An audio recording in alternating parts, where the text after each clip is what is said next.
మనం ప్రతిరోజూ ఇంటర్నెట్లో ఎంతగానో స్క్రోల్ చేస్తుంటాం కదా. కాని ఈరోజు కాస్త బ్రేక్ తీసుకుందాం. ఒకే ఒక్క వాక్యం, అవును, కేవలం 9 పదాల వాక్యం వెనకున్న లోతైన అర్థాన్ని మనమిప్పుడు డీకోడ్ చేయబోతున్నాం. వినడానికి కొంచెం ఆశ్చర్యంగా అనిపించినా డిజిటల్ ప్రపంచపు గోలని కాస్త పక్కన పెట్టి ఒక చిన్న సోర్స్ మెటీరియల్లో దాగిన ఒక అద్భుతమైన లోతైన భావనను అర్థం చేసుకోవడమే ఈనాటి మన విశ్లేషణ ఉద్దేశం. ఆ వాక్యం ఏమిటంటే, I want be as beautiful as the ocean. నేను సముద్రమంత అందంగా ఉండాలనుకుంటున్నాను. ఒక్కసారి ఈ మాటల్ని మనసులో ఊహించుకోండి. ఎక్కడో ఒక మూల నుంచి వచ్చిన ఏకాంతమైన, ఎంతో స్వచ్ఛమైన ప్రకటన ఇది.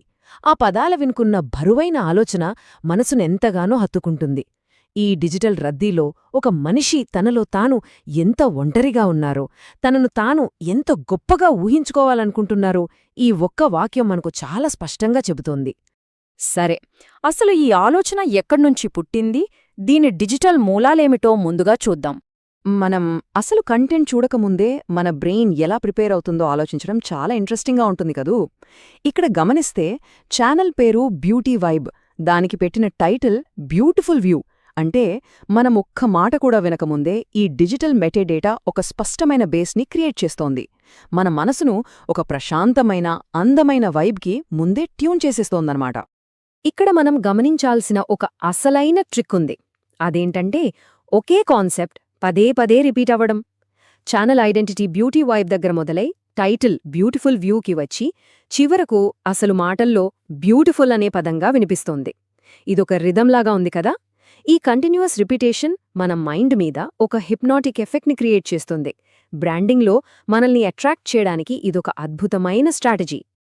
ఇప్పుడు ఆ డిజిటల్ నిర్మాణాన్ని కాస్త పక్కన పెట్టి ఆ మాటల వెనుక ఉన్న హ్యూమన్ ఎలిమెంట్ని విశ్లేషిద్దాం. వాక్యం మొదట్లోనే ఐ వాంట్ టు బీ, నేను ఉండాలనుకుంటున్నాను అనే మాటలు వస్తాయి. ఈ 3 పదాల్లో ఎంతటి సున్నితత్వం, ఎంతటి వల్నరబిలిటీ దాగి ఉందో గమనించండి. ఈ రోజుల్లో మనకు కనిపించే ప్రతి ఫీడ్ మనల్ని ఏదో ఒకటి కావాలనే రేస్లో పరిగెత్తిస్తూనే ఉంటుంది కదా. మనందరిలోనూ ఎప్పుడూ ఉండే ఆ తీరని కోరికకు, మనం చేరుకోలేని ఆకాంక్షలకు ఈ పదాలు ఒక అద్దం పడుతున్నాయి. ఇదే విషయాన్నే మనం డేటా యాంగిల్లో చూస్తే మైండ్ బ్లాక్ అయిపోతుంది. ఈ 9 పదాల వాక్యంలో మాట్లాడే వ్యక్తి అయిన ఐ కేవలం 11% మాత్రమే తీసుకుంటే, వాళ్ల కోరిక అయిన వాంట్ టు బీ 33% స్పేస్ని తీసుకుంది. కాని ఆ ప్రకృతి కొలమానమైన as beautiful as the ocean ఏకంగా 56% ఆక్రమించేసింది. ఇక్కడ మనిషి ఉనికియే ఎంత చిన్నదిగా మారిపోయిందో చూడండి. ఒక అనంతమైన ప్రకృతి ముందు మనం ఎంత చిన్నవాళ్లమో ఈ పర్సంటేజులు కళ్లక్ కట్టినట్లు చెప్తున్నాయి. ఈ వాక్యాన్ని కలిపే బ్రిడ్జ్ లాంటి పదాల దగ్గర కాస్త ఆగుదాం. యాజ్ బ్యూటిఫుల్ యాజ్ అంటే అంత అందంగా. ఒక చిన్న ఉనికిని ఒక అనంతమైన ప్రకృతితో కలపడానికి వాడిన అసాధారణమైన పోలిక ఇది. ఇది మామూలు కోరిక కాదు. మనిషి తన అహాన్ని పక్కన పెట్టి ఎప్పటికీ నిలిచి ఉండే ఒక శక్తివంతమైన ప్రకృతితో కనెక్ట్ అవ్వాలని చూస్తున్న ఒక సాహసోపేతమైన ప్రయత్నం. మరి వారు ఎంచుకున్న ఆ అత్యుత్తమ కొలమానం, ఆ ప్రకృతి ప్రమాణమేమిటో ఇప్పుడు చూద్దాం. ఆ చివరి 2 పదాలు, ది ఓషన్, సముద్రం. ఇది ఈ ముగింపులో తీసుకొచ్చిన ఒక ఊహకందని స్కేల్. సముద్రమంటే ఏంటి? అదొక అనంతమైన, అంతుచిక్కని అందం. కేవలం కొన్ని సెకండ్లపాటు ఉండే ఒక చిన్న కంటెంట్ పీస్కి, అసలు కాలానికే అతీతంగా ఉండే ఆ సముద్రానికి మధ్య ఉన్న కాంట్రాస్ట్ నిజంగా అన్బిలీవబుల్. ఆ స్థాయి అందాన్ని ఆశించడం మామూలు విషయం కాదు. ఇక్కడొక అతిపెద్ద డిఫరెన్స్ మనకి క్లియర్గా కనిపిస్తోంది. ఒకవైపు నేను అనే ఒక ఒంటరి మనిషి, మరోవైపు అనంతమైన సముద్రం. అసలు మనం ఈ స్క్రీన్లలో బందీలైపోయి కూడా ప్రకృతిని ఎందుకు కోరుకుంటున్నాం? బహుశా మన ఆధునిక జీవితపు అతిపెద్ద ఐరనీ ఇదేనేమో.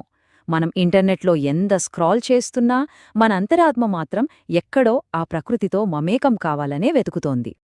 కేవలం 9, అవును, వాడబడినవి కేవలం 9 పదాలు. ఎక్కడో కనిపించే ఒక చిన్న వాక్యం ఎంత లోతైన అర్థాన్ని తనలో దాచుకుందో ఆలోచిస్తే నిజంగా ఆశ్చర్యమేస్తుంది కదా. I want to be as beautiful as the ocean. ఒక పెద్ద పుస్తకం చదివితే కలిగే ఫీలింగ్ని, ఈ డిజిటల్ యుగంలో మనకున్న మానసిక సంఘర్షణని ఈ యొక్క చిన్న వాక్యం అత్యంత పవర్ఫుల్గా ఎక్స్ప్రెస్ చేసింది. ఈ డీప్ అనాలిసిస్ తర్వాత మనకొక ఇంట్రెస్టింగ్ ప్రశ్న మిగిలిపోతుంది. ఆ అందమైన దృశ్యం అనేది నిజంగా దొరికిందా?